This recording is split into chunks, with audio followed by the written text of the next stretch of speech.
Bom dia a todos. Vamos para a nossa aula sobre a introdução à linguagem C. É um curso, uma introdução bem curta, né, de apenas uma aula, mas eu vou tentar, na medida do possível, direcionar para aquilo que nós vamos utilizar no nosso dia a dia quando nós estivermos programando o nosso microcontrolador, que é o Atmega 328, tá? E, logicamente, nós não vamos conseguir abranger todos os recursos que a linguagem C nos oferece, tá certo? Mas existe muita literatura, muitos livros, muitos sites que ensinam e aprofundam na linguagem C, tá? Que vocês podem procurar também. Se vocês quiserem referência de algum livro, eu posso passar para vocês depois, tá? Bom, comparada com a linguagem Assembly, que nós vamos estudar também, a linguagem C, nós podemos dizer que ela reduz o tempo de desenvolvimento. Então, os microprocessadores, os microcontroladores, eles entendem de fato a linguagem de máquina, né? Que nós podemos trabalhar com a linguagem Assembly e um compilador vai trabalhar com linguagem de máquina. Só que tanto a linguagem de máquina quanto o Assembly, elas são umas linguagens bem difíceis, né? Mais demoradas de nós conseguirmos programar o microprocessador e o microcontrolador. E além do mais, essas linguagens, Assembly ou linguagem de máquina, elas são bem específicas daquele processador, daquele microcontrolador, tá? E a linguagem C, ela vem justamente para facilitar, porque ela vai reduzir o tempo de desenvolvimento, tá? do nosso programa, do nosso software, e também ela é mais portável, né? O que significa? Significa que eu posso escrever um código e esse código ele rodar em vários microprocessadores, em vários microcontroladores, inclusive de famílias diferentes, tá certo? E a linguagem C é mais fácil de se escrever os códigos, tá? É muito mais fácil, é mais intuitivo até nós escrevemos um código, um programa na linguagem C do que em Assembly, tá certo? A alocação de memória é feita automaticamente. Então, na linguagem C, toda vez que nós definimos uma variável, por exemplo, ou uma matriz, tá? O compilador ele toma conta para a gente aonde vai ficar armazenado na memória RAM aquela variável, tá? Então, quando a gente declara a variável, o compilador já separa uma porção da memória para que aquela variável fique armazenada. Coisa que não acontece no Assembly, né? No Assembly você tem um domínio completo da máquina, mas em compensação você como programador tem que se preocupar com essa questão da alocação da memória, tá? Para guardar os seus valores de interesse, tá? Os seus dados. A linguagem C ela é mais fácil de se corrigir defeitos no código, tá? Então, por ser mais fácil de se escrever, né? Ela é mais fácil também de nós encontrarmos os defeitos, tá? Os problemas que venham a ocorrer durante a escrita do código.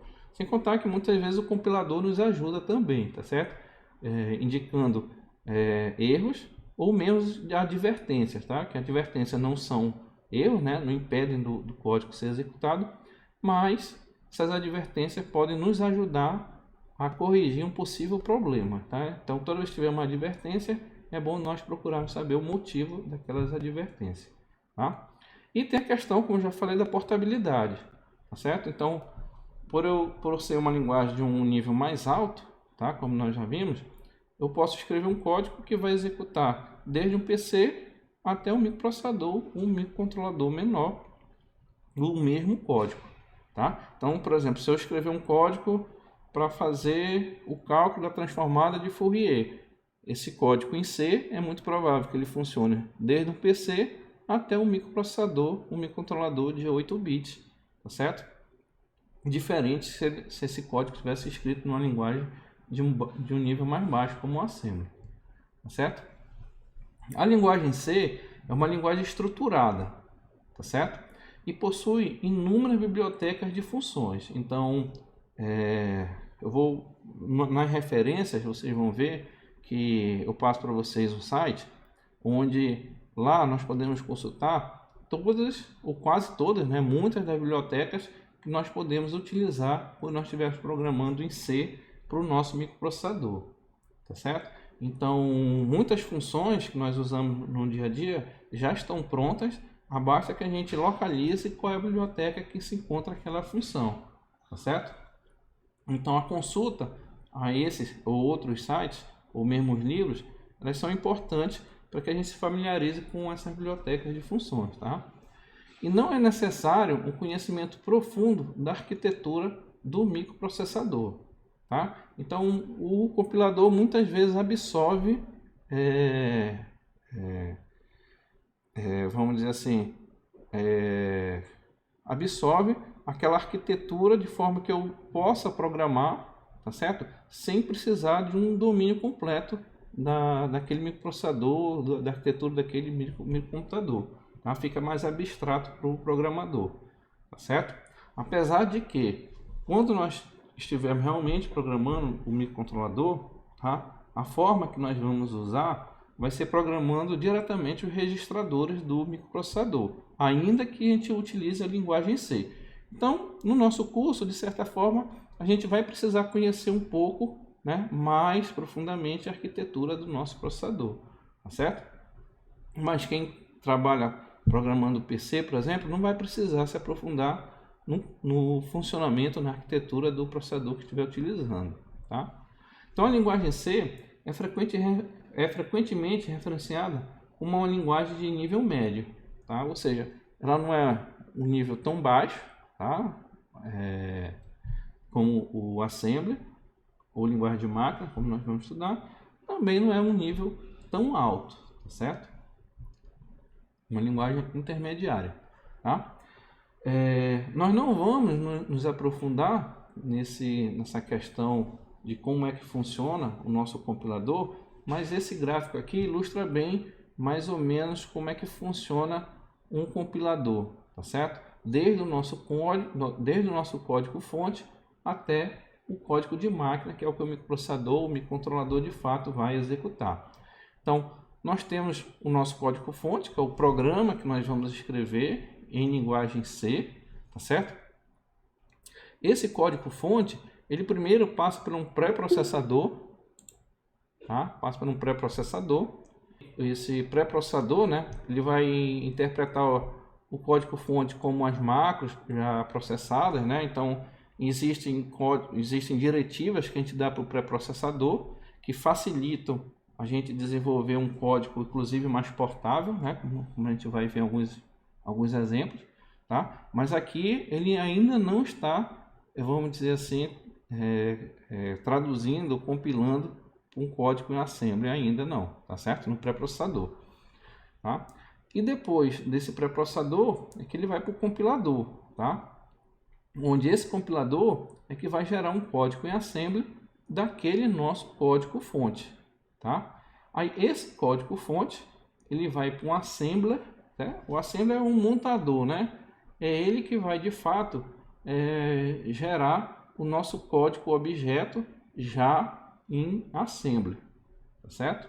Em que a máquina já vai poder, vamos dizer assim, estar mais próximo do nível da máquina, tá?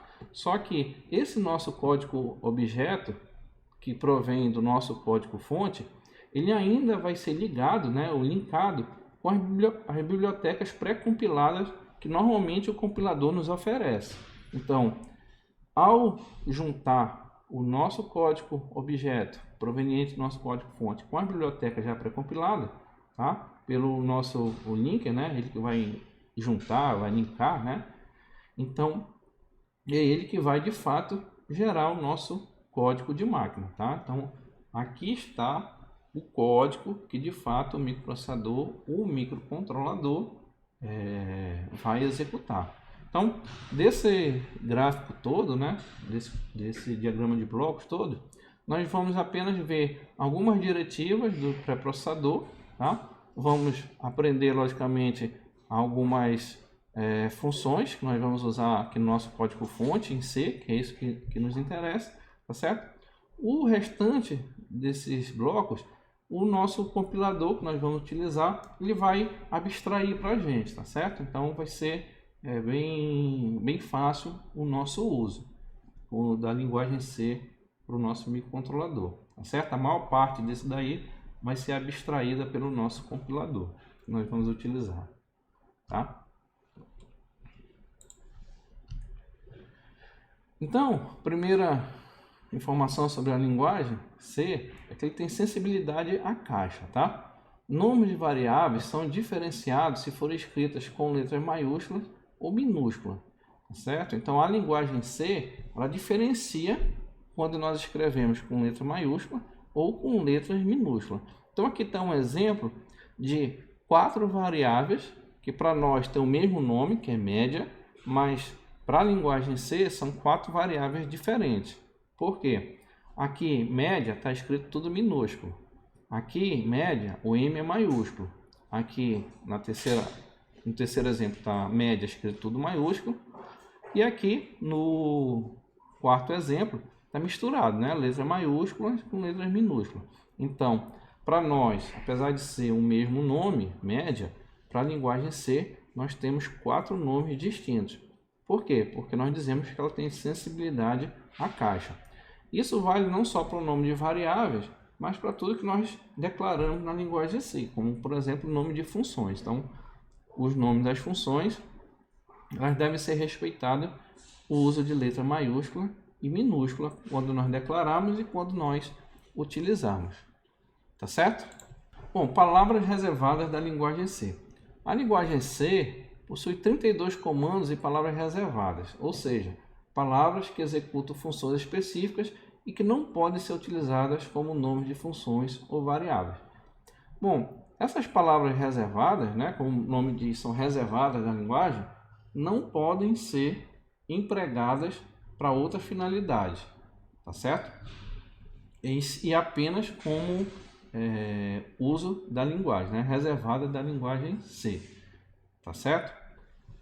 Logicamente a gente não vai decorar esses nomes todos, tá certo? Mas esteja ciente que nós temos que ter cuidado para não usar determinadas essas palavras para outro fim, tá certo? Então, comentários do programa, tá certo? Olha, fazer comentários dos programas que vocês forem escrever é extremamente importante, tá certo? Para vocês, né, quando estiverem escrevendo um código, principalmente um código mais longo, que vocês vão demorar algumas horas ou dias, né, para desenvolver completo, quanto também, né, ou principalmente para outra pessoa, né, que vá estudar ou tentar compreender o seu código, tá certo? Então, por isso, o comentário dos programas é importante para a compreensão futura ou de outra pessoa, né? Então, você fez um código hoje, aí quer lembrar o que você fez naquele código daqui a um mês. Se você não comentou, você vai ter mais dificuldade de entender o que você fez, né? Mesmo que você tenha sido o autor, tá? Traz informações relevantes sobre o código, tá? Então, logicamente que a gente deve fazer os comentários colocando as informações que são importantes para o entendimento daquilo que foi escrito no código, tá certo? Esses códigos, eles aparecem para nós como texto, mas eles são desconsiderados pelo compilador, tá certo? Então, o compilador simplesmente ele não considera, ele descarta aqueles códigos, tá? Existem comentários de linha simples, onde ele comenta uma linha, e existem comentários de múltiplas linhas, certo? Então, esse aqui são as duas formas, né? Barra, barra, tá? Então, eu tenho comentários de apenas uma linha. Nós apenas precisamos colocar o início do comentário, então com 2 barras, tá? Ou se nós quisermos fazer um comentário de múltiplas linhas, principalmente quando nós tivermos comentários mais longos, nós usamos aqui o barra asterisco para iniciar e o asterisco barra para finalizar. Então, tudo que tiver entre esses caracteres, eles vão ser considerados comentários e o compilador vai desprezar, né, esses comentários. Mas ele serve para que vocês futuramente ou outras pessoas possam compreender o que foi feito naquele código, certo? Outra questão importante, como vocês já devem saber, é a questão da indentação. Nós temos aqui um código, que ele não está edentado, né? Significa que todas as linhas iniciam aqui na mesma coluna, no caso aqui a primeira coluna, tá? Diferente de um código indentado, ó. O mesmo código, onde agora ele foi indentado em vários níveis, conforme o código foi escrito. Quando nós programamos aqui em linguagem C, tá? Assim como outras linguagens, é importante que a gente faça essa edentação, tá certo? Por quê? Porque não apenas a questão do visual, mas ele fica fácil de nós compreendermos a forma como ele está, vamos dizer assim, organizado, né? Esse nosso código, tá certo? Então, por exemplo, eu consigo perceber rapidamente, só como ilustração, que aqui eu tenho um if, né? Então vou fazer uma condição, vou testar aqui uma condição, e se essa condição for verdadeira, o if ele vai executar o que tiver aqui entre essa chave e essa aqui, tá? Essa embaixo aqui, tá? Então, isso aqui fica fácil, né? Visualmente nós percebemos, enquanto que um código não indentado, ele fica um pouco mais difícil de nós termos essa percepção do código, tá certo? A mesma coisa, né? Nós temos um if aqui dentro, tá? Num outro nível, aí fica fácil, porque se essa condição for verdadeira, ele vai executar essa instrução aqui, tá? Valor igual a 0. Se ele não for, vai executar essa segunda instrução, tá certo? E o C, ele não exige indentação, porém é uma boa prática de programação e a organização dos códigos em seu uso, com o seu uso, tá certo? Então, apesar de não ser obrigatório, tá? Nós podemos escrever esse código simples aqui em uma única linha, se a gente quiser, vai funcionar, vai compilar, mas uma boa prática é nós temos uma indentação, tá certo? Outra questão agora, as variáveis, né? O que são as variáveis? São os locais, né? O local reservado na memória RAM, que o código utiliza para trabalhar os dados, tá certo? Então pode ser modificado pelo programa. Então, como o nome diz, são variáveis, podem ser alterados pelo programa, tá certo? E é utilizados em operações aritméticas, utilizados em comparação de valores, devem ser declaradas antes de serem utilizadas, tá? Então, na nossa linguagem C, todas as variáveis que nós formos utilizar, elas devem ser declaradas obrigatoriamente antes de serem utilizadas, certo? Existem, por exemplo, linguagens que não precisam declarar, né?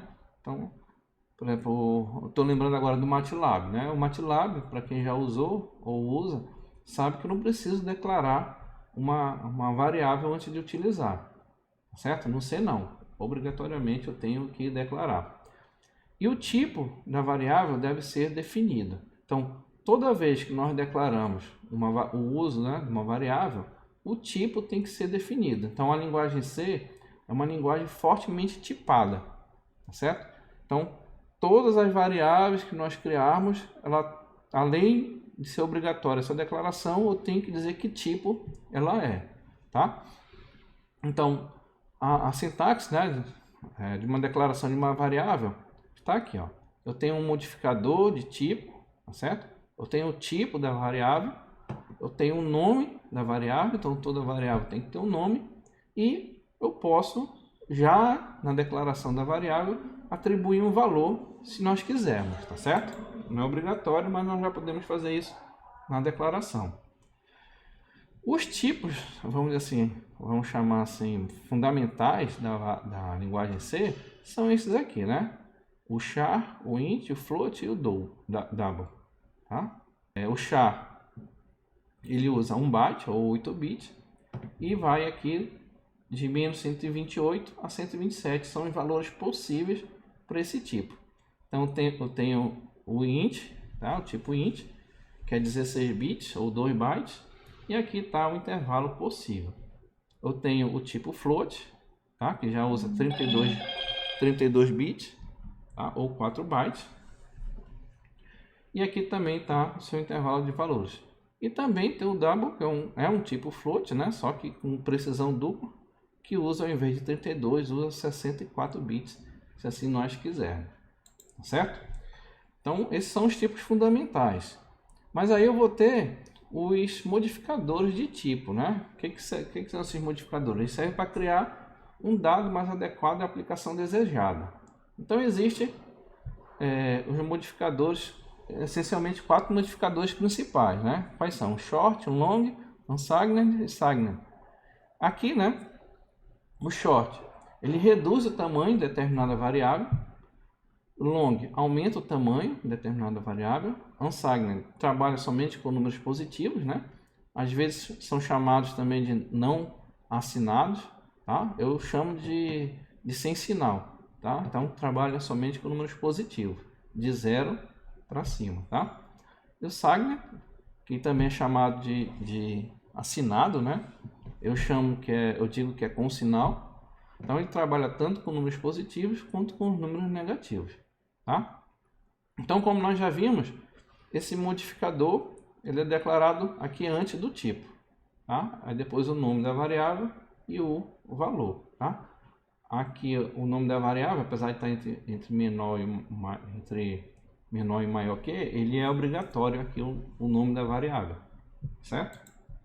E aqui tem modificadores, os tipos, né, já com seus já com alguns modificadores, certo?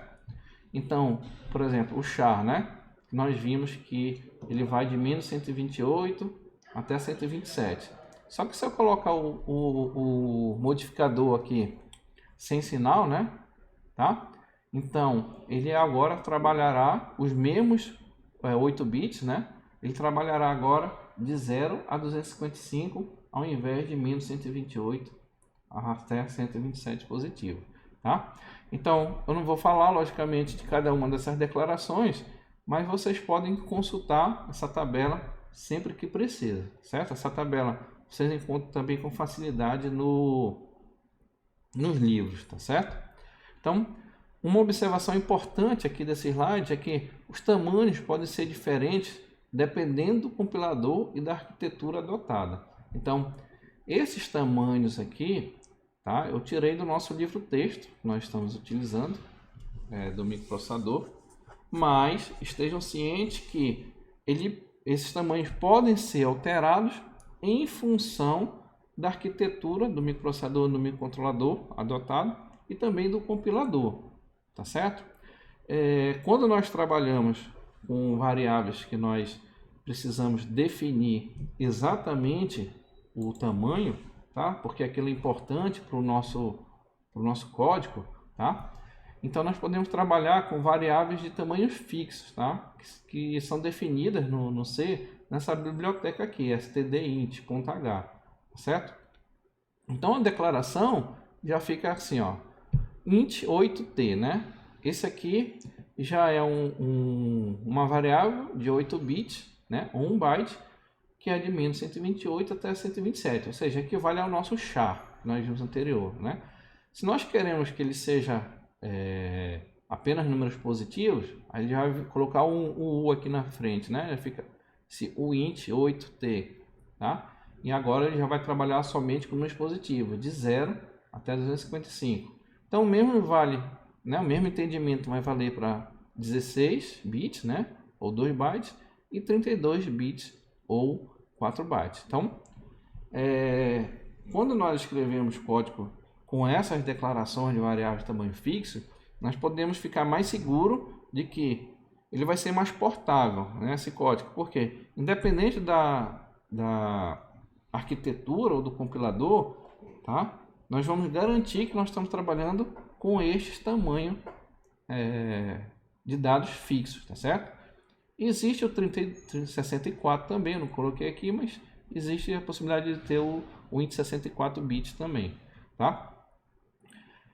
Nessa biblioteca stdint.h existe algumas definições também de macro, tá? Existem definições de algumas constantes, como os tamanhos máximo e mínimo de cada uma dessas declarações, que vocês podem dar uma olhada lá no site que está na referência que eu estou indicando para vocês, tá certo? Tá?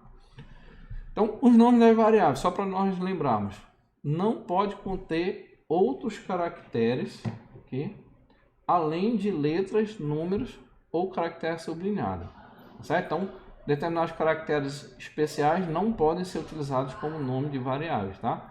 O primeiro caractere do nome deve ser uma letra ou um caractere sublinhado. Somente os 32 caracteres do nome são unidos. Então, você escreveu um nome para uma variável bem longo, tá certo? Nós vamos trabalhar, o nosso compilador vai entender apenas os 32 primeiros caracteres, tá certo? Dependendo do compilador utilizado, esse valor pode ser menor ainda, tá? Então, nós temos que conhecer qual é o compilador que nós estamos utilizando, tá certo? Letras maiúsculas e minúsculas, tá, são consideradas como diferentes. Nós já falamos tudo isso, né? A questão de caixa alta, caixa baixa, tá? Ou seja, o compilador é sensível à caixa da letra, tá certo? Então, as variáveis, né, podem ser declaradas em 3 lugares, que é a questão do escopo, né? Qual é o escopo daquela variável, tá? Ela pode ser dentro de uma função, então são as variáveis locais, tá? Então, somente dentro daquela função ela vai poder ser vista, tá? Vai ser poder operada somente dentro daquelas funções, certo? Elas podem ser parâmetros de funções, então os parâmetros formais. Então, por exemplo, eu posso passar a variável como um parâmetro de uma função, certo? Ou fora de todas as funções, que são as variáveis globais, certo? Então, essas variáveis globais, elas são vistas por todo o código que nós estamos desenvolvendo, né? Que nós estamos escrevendo. Note que o uso de variáveis globais devem ser evitadas ao máximo possível, tá certo?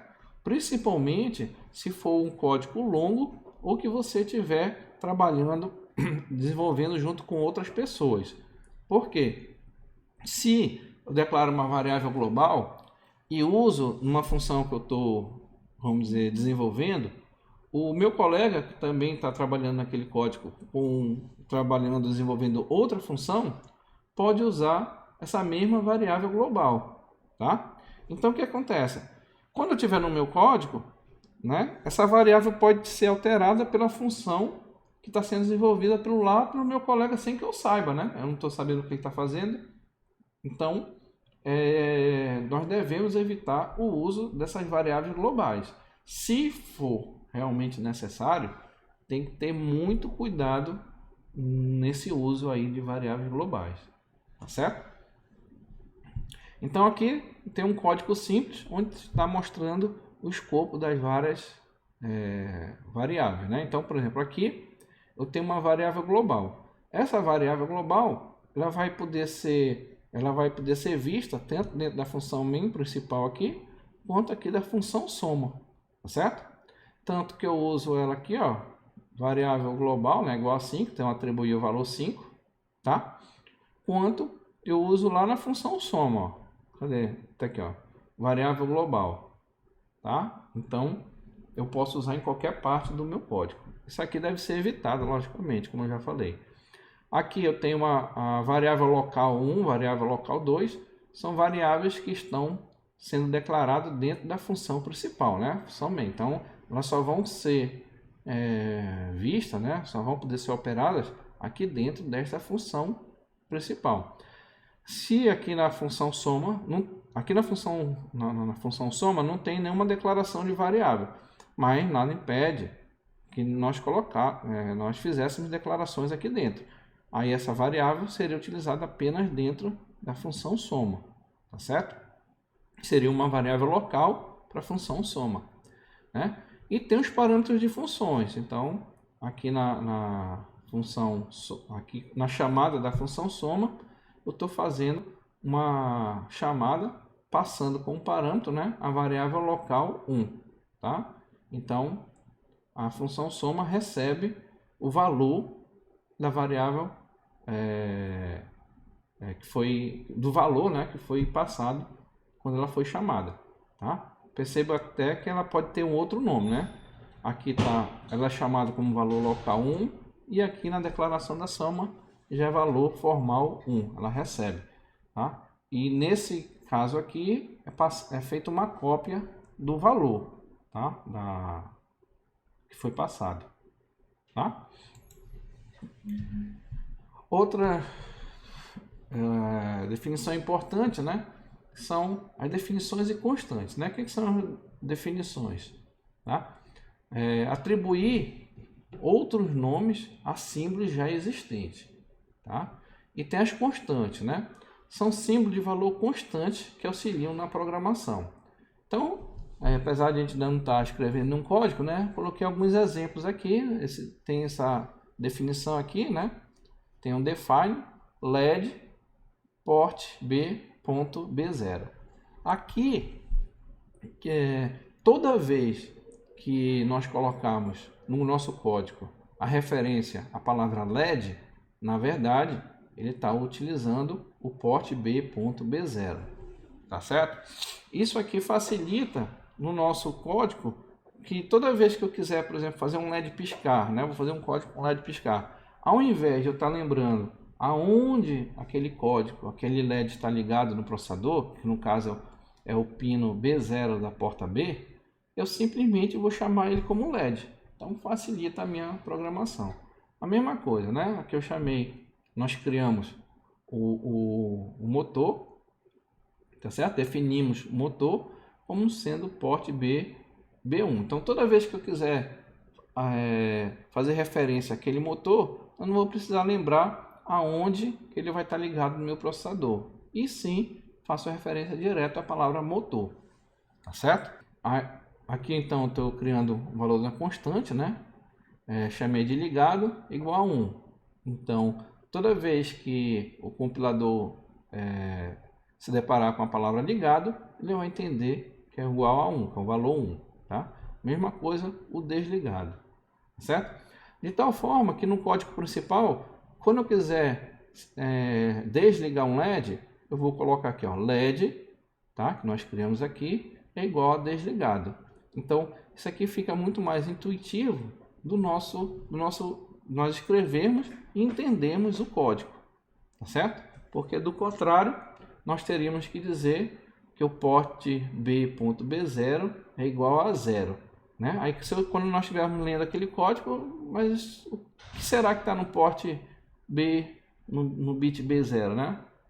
Aí a gente vai ter que lembrar, né? De tal forma que esta declaração facilita o entendimento e a escrita do nosso código, né?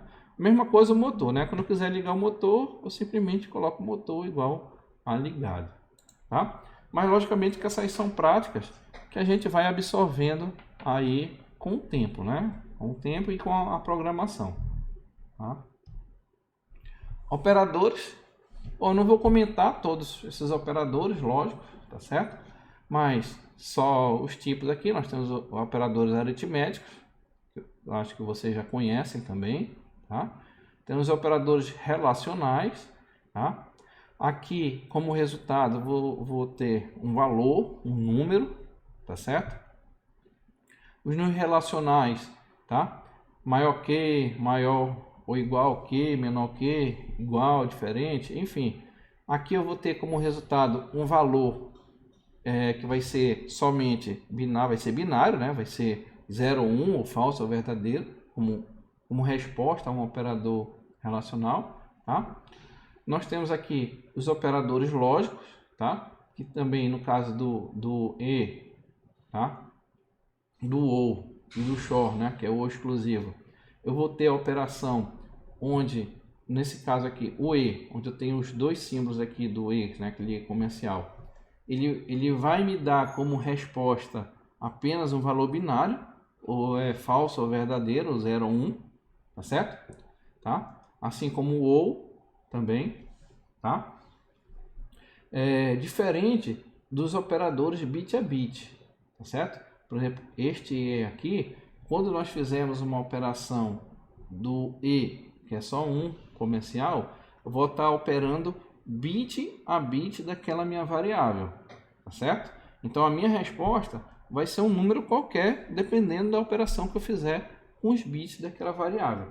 No final dessa aula nós já vamos ver alguns exemplos que utilizam esse e, tá? A mesma coisa serve para este ou, né? Quando está escrito aqui bit, significa que ele faz uma operação bit a bit daqueles valores, tá? Daquela variável, tá? O XOR também. E aqui o não é a negação, tá certo? Como resposta do não, ele vai dar sempre alguma coisa tipo 0, 1, ou falso, ou verdadeiro. Tá? Então nós temos que ficar atento aqui, só estou chamando a atenção, para quais são as respostas que esses operadores não dão. Que seriam valores, né? Ou seriam apenas falso ou verdadeiro. Tá? E esses operadores, eles têm um nível de precedência dos operadores, certo? Isso aí é importante quando nós estivermos programando e nós utilizarmos expressões mais complexas, onde nós vamos fazer uso de vários operadores, tá certo? Por exemplo, nós já sabemos lá da escola, né, lá do ensino fundamental, que se eu tiver uma multiplicação e uma soma, eu vou sempre fazer primeiro a multiplicação, depois a soma. Por quê? Porque ele tem uma precedência maior, tá? E isso serve também aqui quando nós estivermos escrevendo as nossas expressões aritméticas e lógicas na nossa linguagem de programação C, tá? Logicamente que isso aqui é mais para uma consulta, tá? A gente tiver em dúvida, a gente vai e consulta, tá? Não vou comentar cada um deles. E quando eu estiver escrevendo uma expressão que eu ficar em dúvida, né, qual é o que tem maior precedência ou não, a gente faz uso aqui do parênteses, né? Tá? Aí o parênteses tem precedência mais alta, então nós fazemos uso do parênteses, tá certo? Continuando sobre os operadores, né? A linguagem C, ela permite algumas formas mais compactas, né?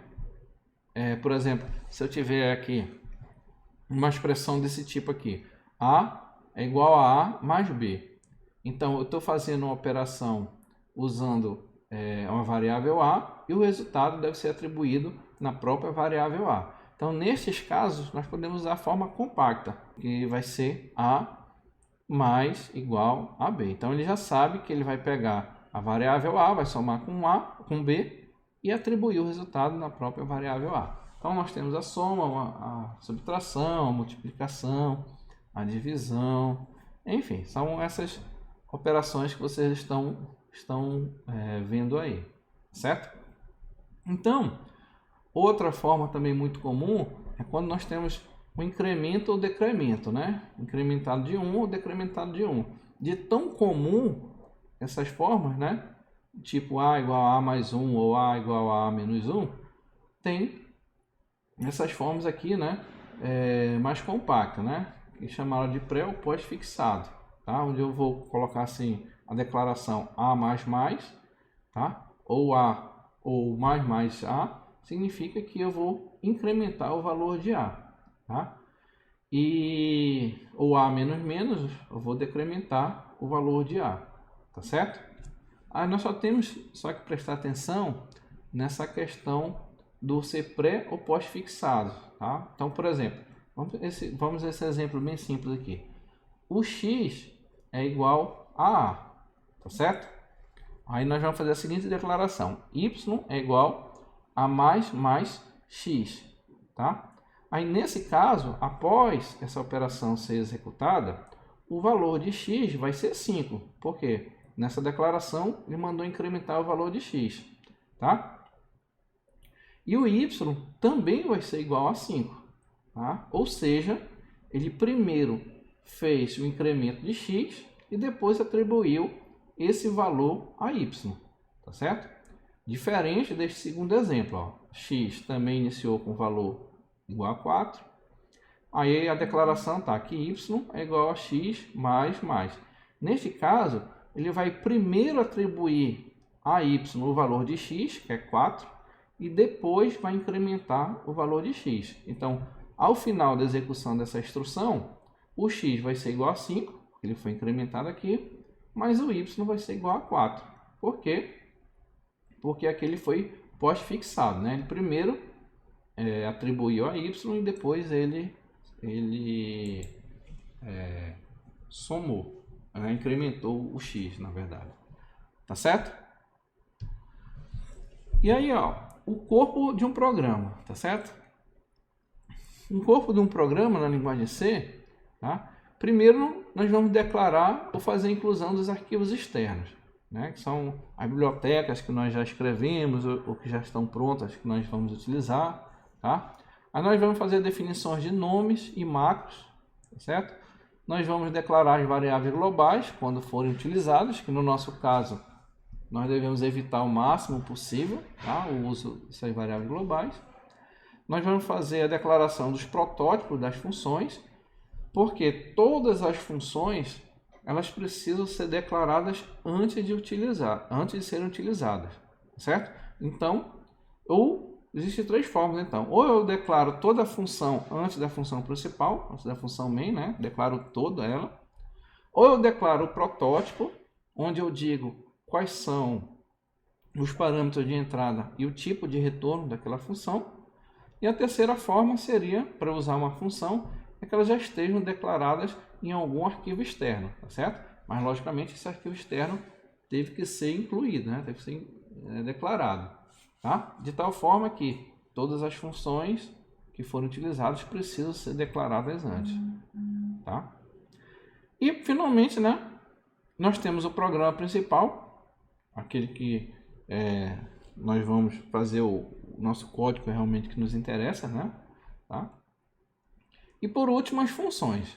No seguinte sentido, se aqui nós declaramos apenas os protótipos das funções, né? Ou seja, os parâmetros de entrada e o tipo de retorno, após a função principal nós vamos de fato declarar as funções, né? Ou seja, o corpo da função que nós declaramos aqui como um protótipo.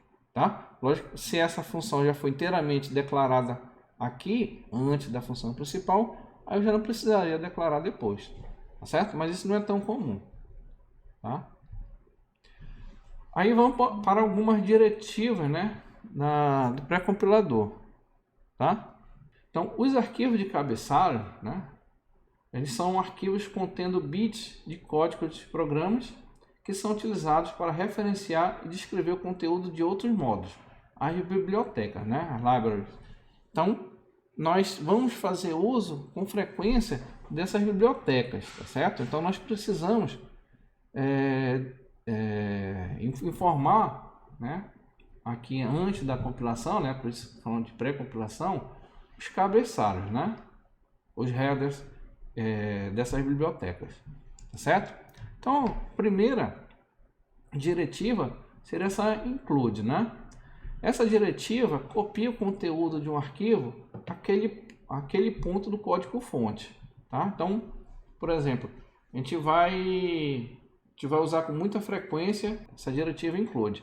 Então, imagina que eu vá usar determinadas funções matemáticas, como seno, cosseno, que já existe numa biblioteca. Então, eu preciso declarar que eu vou usar aquela biblioteca, tá? Então, vamos lá, por exemplo, a biblioteca math.h. Então, uma biblioteca que já está pronta, que tem funções matemáticas que eu vou usar no meu código, tá certo? Outra coisa importante, aqui, ó, quando declarado entre os símbolos aqui, o menor que e o maior que, o pré-processador procura um cabeçalho específico nos diretórios de cabeçalhos e o processa, tá? Já daquele compilador, se ele vai procurar já nos cabeçalhos, nos diretórios daquele específico do compilador, tá? Incluindo apenas parte que realmente foi utilizada. Logicamente que quando ele declara uma biblioteca, tá? Ele vai incluir no meu código apenas o que eu utilizar, tá? E quando declarado entre aqui a aspas, né? Tá? Aspas duplas, o pré-processador procura o cabeçalho no diretório atual de trabalho. O que significa? Que quando eu estou usando uma biblioteca que é minha, tá? E não dessas prontas, já que estão disponíveis pelo compilador, e eu coloco essa biblioteca lá no meu projeto, lá no meu diretório, né? Na mesma pasta que está o meu código fonte principal, eu faço a declaração que eu vou usar essa biblioteca através do aspas duplas, tá certo? Então, toda vez que for biblioteca do compilador, deve estar aqui entre maior e menor que. Toda vez que for minha, né? Então, o nosso, né, tá? Fomos nós que desenvolvemos, a gente coloca aqui entre aspas duplas, tá certo? Nós vamos usar também com frequência os dois tipos, tá? Deixa eu acelerar um pouco aqui. Include guarde. Muitas vezes, um arquivo é incluído diversas vezes de forma não intencional. Para evitar problemas, costuma-se envolver o arquivo inteiro com um bloco condicional. Só será compilado se o arquivo ainda não tiver sido incluído. A esse bloco dá-se o nome de include guarde. Então, na verdade, o que é? Imagine que eu falei da biblioteca ainda agora que tem funções matemáticas, né? Math.h. Então, ou pode ser que uma das minhas bibliotecas utilize, né? Ou mais de uma utilize. Pode ser que a minha função principal utilize. E para evitar essa múltipla declaração, o que nós podemos fazer? Tanto no nosso código principal ou nas declarações das nossas bibliotecas que nós fomos construir. Nós podemos primeiro testar, né, se aquela biblioteca já está declarada. Se ela não estiver declarada, aí sim nós fazemos o define, né, fazemos a declaração dela. Se ela já estiver declarada, então não precisa mais fazer isso, então o código, né, ele vai simplesmente desprezar essa declaração. Tá? Então eu faço o teste. Está declarada? Tá, então não faço nada. Não está declarada, eu vou e declaro que eu vou usar aquela biblioteca. Tá certo? Isso evita a multideclaração do arquivo cabeçalho. Tá? Define, né? Nós até já vimos, né? Esta diretiva define um símbolo para ser testado mais tarde ou define uma constante que será utilizada no programa, como também define uma macro e seus parâmetros, tá certo? Então, tem várias aplicações do define, tá? Então, eu posso declarar que é uma constante, tá? Então, nome da constante, aí o seu valor, tá certo? Como nós já vimos, tá certo?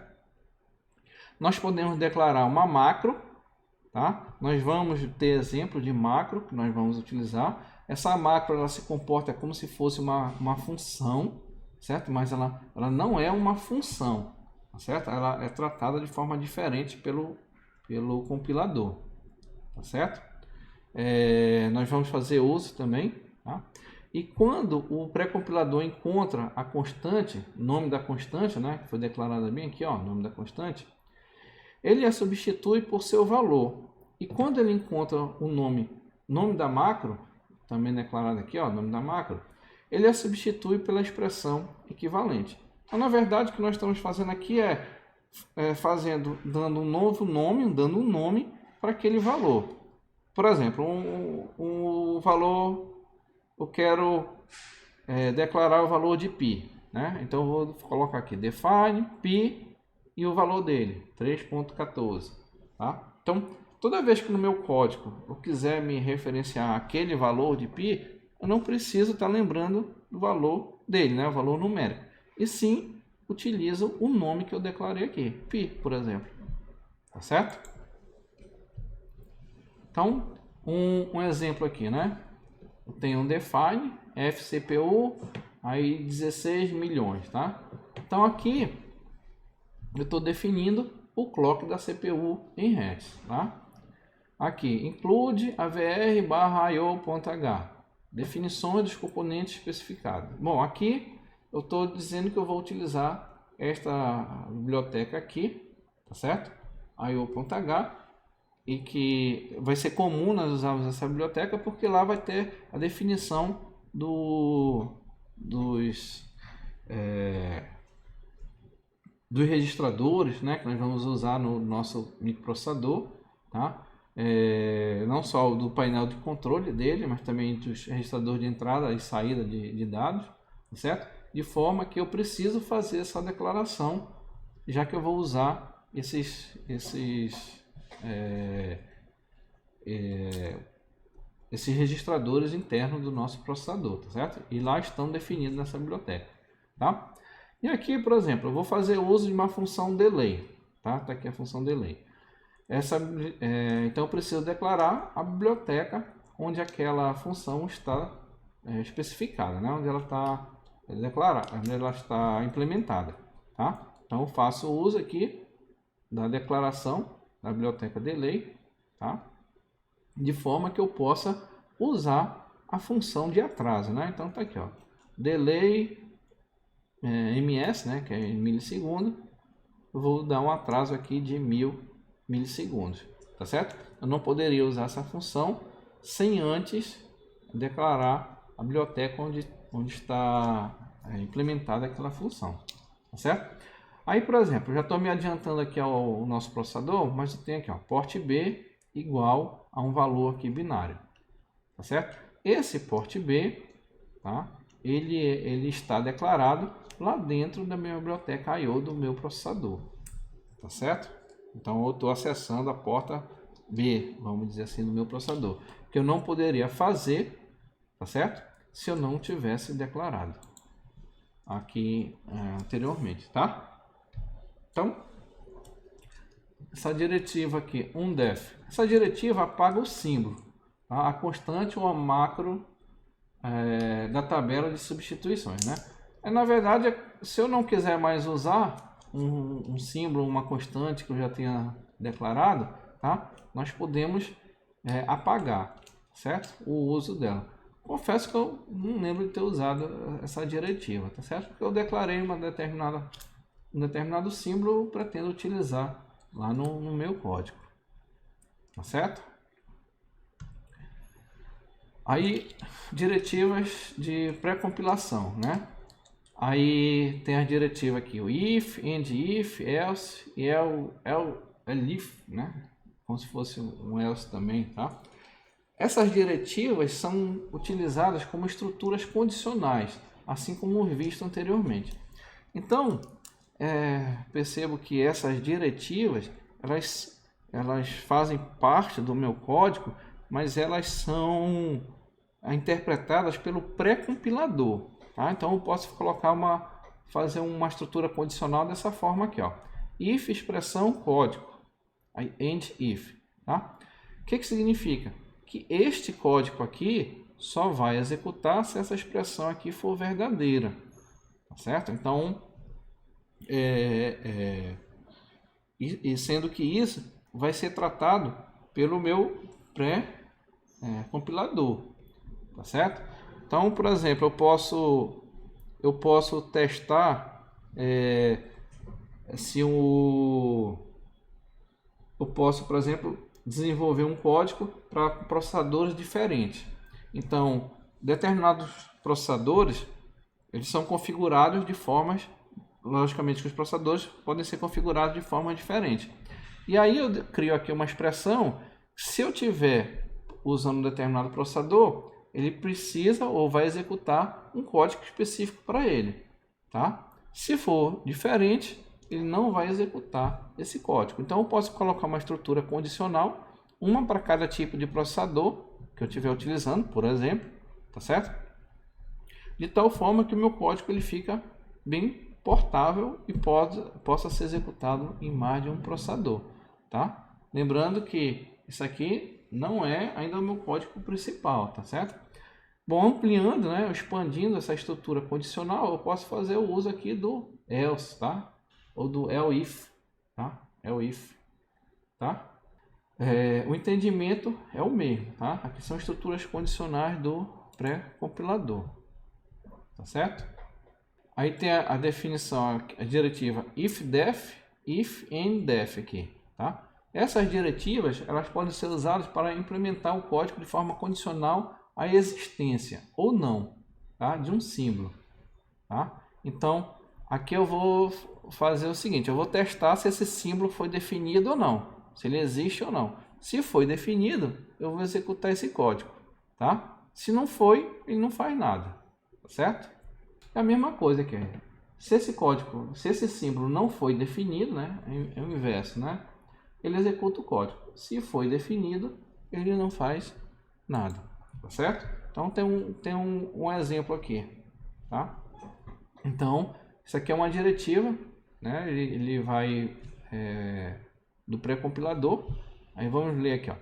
A biblioteca delay está configurada para se tentar usar a função delay MS, né? Sem definir a frequência da CPU, o aviso será mostrado a tela. Tá faltando uns pontos aqui, né? Mas o que ele quer dizer é o seguinte, que toda vez que nós vamos usar a biblioteca delay,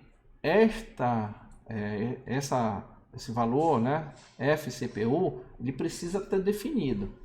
Se nós não declararmos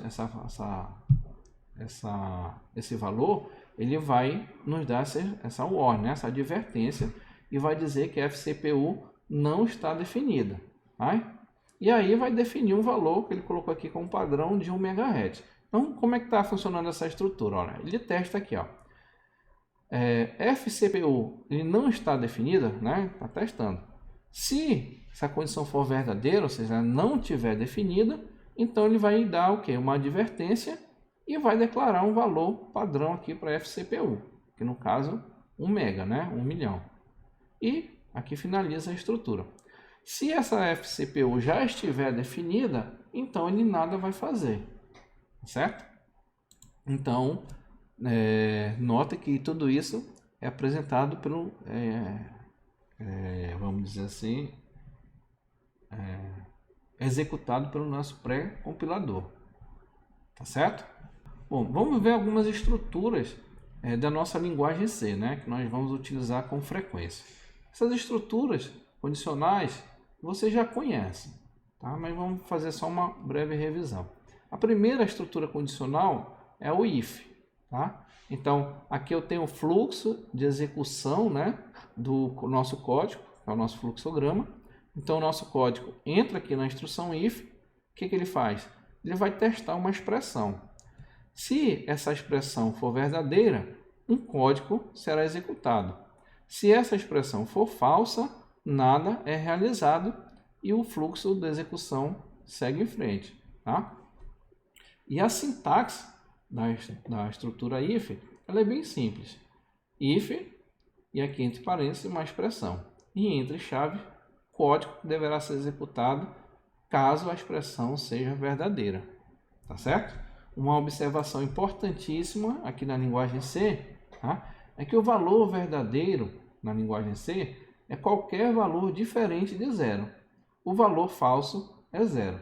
Ou seja, essa expressão aqui, ela pode ser um tipo inteiro, por exemplo, né? De tal forma que, se aquele inteiro contiver o valor zero, a linguagem C vai considerar falso. Qualquer valor diferente de zero vai ser considerado verdadeiro. Tá certo? Isso aqui é importante a gente entender aqui o que é falso e o que é verdadeiro na nossa linguagem C. Tá certo? E aqui eu tenho uma segunda opção, né? Do uso do if. Tá? É quando eu tenho o else. Nesse caso, vamos ver aqui o fluxo, né, da execução do código. A execução entra na instrução if e vai testar uma expressão. Se esta expressão for verdadeira, vai ser executado então o código 1. Então esse código será executado. Se essa expressão for falsa, o código 2 então é o que será executado. E aí depois segue a execução do nosso código. E aqui está a sintaxe da nossa expressão if, tá? Da nossa estrutura if. Então, if, nós temos a expressão, tá? Se essa expressão for verdadeira, executa o código 1. Aí temos aqui a declaração else, né? O se não, ou seja, se a expressão for falsa, ele executa o código 2, tá certo?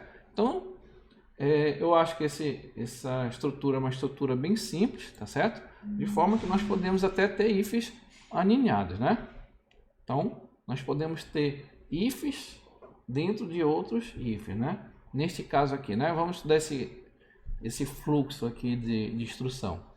Então, o fluxo de execução do programa entra aqui, é feita a primeira teste da primeira expressão. Se a primeira expressão for verdadeira, já executa o código 1. Se a primeira expressão for falsa, ele vai fazer o teste da segunda expressão. Se a segunda expressão for verdadeira, executa o código 2. Certo? Se a segunda expressão for falsa, então executa o código 3. E a sintaxe, né, do if alinhado desse fluxograma está mostrado aqui. Ó. If expressão 1, se for verdadeira, executa o código 1. Se for falsa, vai fazer o segundo teste, né? Teste da segunda expressão. Então, if é a expressão 2. Se essa expressão for verdadeira, executa o código 2. Ó. Verdadeira, executa o código 2. Se não, se for falsa, executa finalmente o código 3. Apesar de ter apenas 2 if, né, alinhados aqui, nós podemos fazer o uso de muitos outros if, né? Tá aqui, ó, agora nós temos 3 if. Nós temos 3 if, né?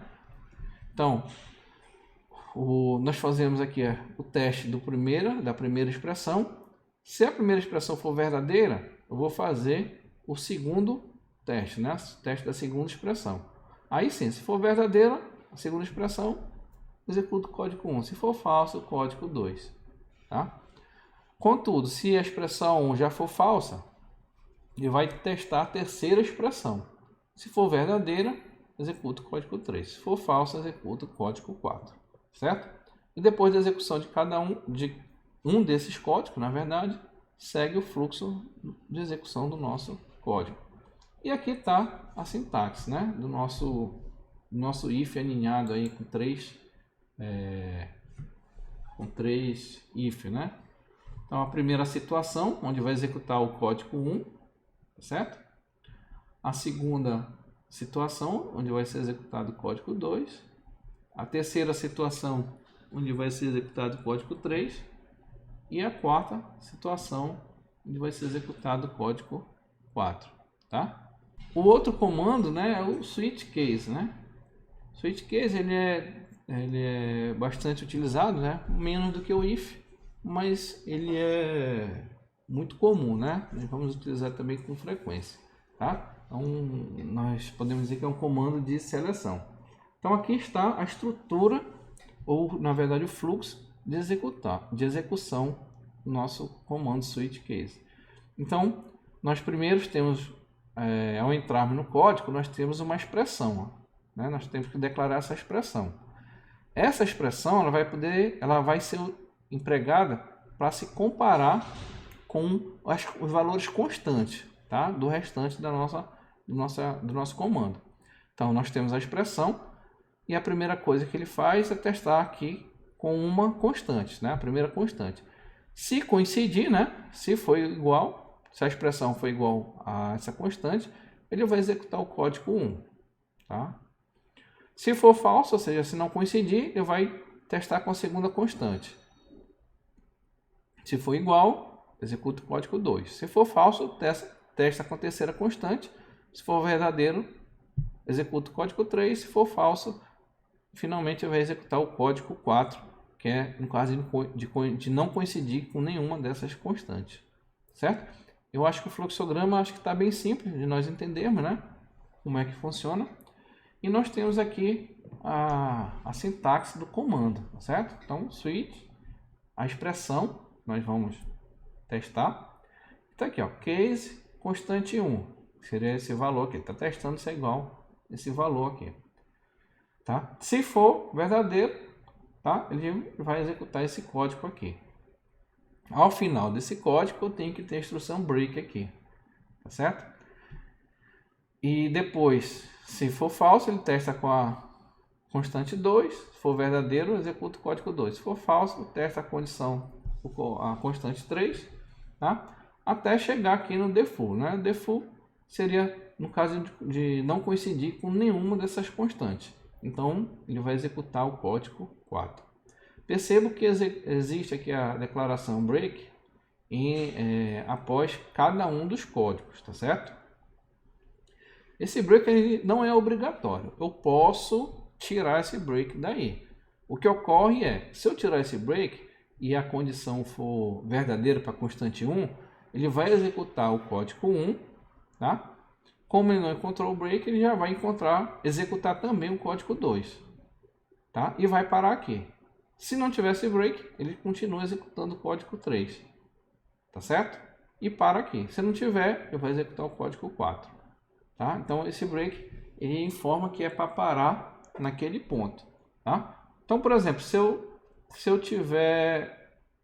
não tiver esse break aqui, tá? Nem esse, nem este. E a constante, né? A expressão foi igual a constante 2, tá? O que vai acontecer? Por não ter esses dois breaks, ele vai executar o código 2, o 3 e o 4, só não o código 1. Tá certo? Vamos para outra estrutura condicional, que é o while, né? Tá? O while e o do while. Vamos primeiro para o while, que o fluxo de execução do nosso código é esse mostrado aqui no fluxograma, né? Ao entrar na instrução, é feito um teste com a expressão, tá? Se essa instrução for verdadeira, se essa expressão for verdadeira, executa o código. Se for falsa, não faz nada. E a sintaxe é bem simples, ó. While, expressão.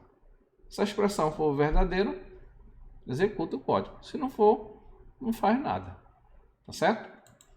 Do outro lado, nós temos o do while, tá? Olha aqui o fluxograma, né? Ao entrarmos na instrução, ele primeiro executa um código. Depois, ele vai testar a expressão, tá certo?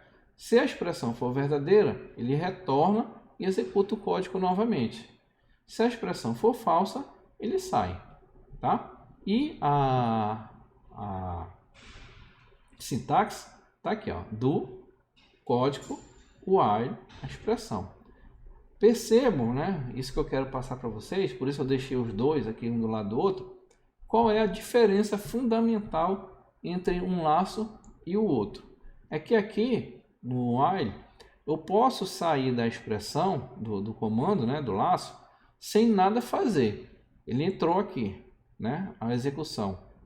E se essa expressão for falsa, ele já sai aqui a execução sem fazer nada, né?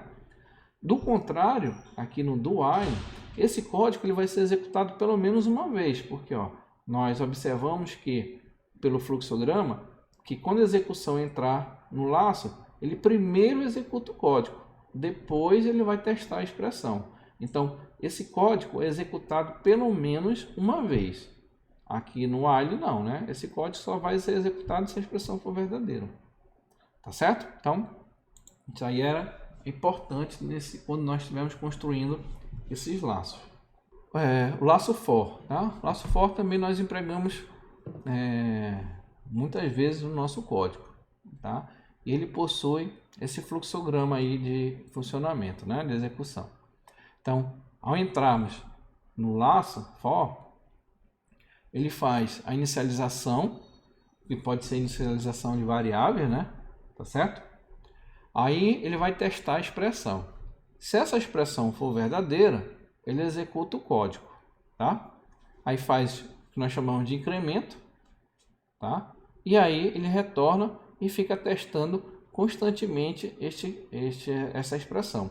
Enquanto essa expressão for verdadeira, esse código, esse laço vai estar sendo executado, né? Esse código vai estar sendo executado. Quando essa expressão for falsa, a execução sai do laço, tá? Apesar de eu não ter falado, tá? Essa questão do loop, né? Daí o nome laço, ocorre também aqui no while e no do while, tá? De tal forma que esse código vai ficar sendo executado enquanto essa expressão for verdadeira, tá certo? A mesma coisa aqui no do while. Enquanto essa expressão for verdadeira, ele vai ficar sendo executado esse código, tá? E vai sair quando a expressão for falsa, tá? Daí o nome laço, tá? Ele fica executando várias vezes esse código, tá? Dependendo da expressão. Então aqui também é um laço, tá? De tal forma que o código vai ficar sendo executado enquanto essa expressão for verdadeira. E aqui nós temos a sintaxe do comando for. Então nós temos a inicialização, ponto e vírgula, a expressão, tá? Ponto e vírgula, e o incremento. E aqui nós temos a declaração do nosso código, tá? Perceba que esses parâmetros aqui, inicialização, expressão, incremento, eles não são obrigatórios, tá certo? Eu posso só ter a expressão e o incremento, por exemplo, sem ter inicialização, tá? Eu posso ter a inicialização sem o incremento. também é possível. Eu posso até não ter a expressão, ele vai considerar sempre verdadeiro. Ou eu posso criar, por exemplo, um loop infinito, né? Simplesmente não declarando nenhum desses parâmetros, nem inicialização, nem expressão, nem incremento. Vou estar criando um loop infinito, tá? Então percebo que a linguagem C ela é bem flexível, tá certo? Eu vou parar por aqui. Nós já temos próximo já do final da nossa aula. Não consegui vencer todo esse slide aqui sobre a linguagem C. Então na próxima aula nós vamos continuar com a linguagem C. Aí nós vamos encerrar na próxima aula esse tópico, que é essa introdução à linguagem C. Tá? Vou finalizar aqui. Agradeço a participação de vocês.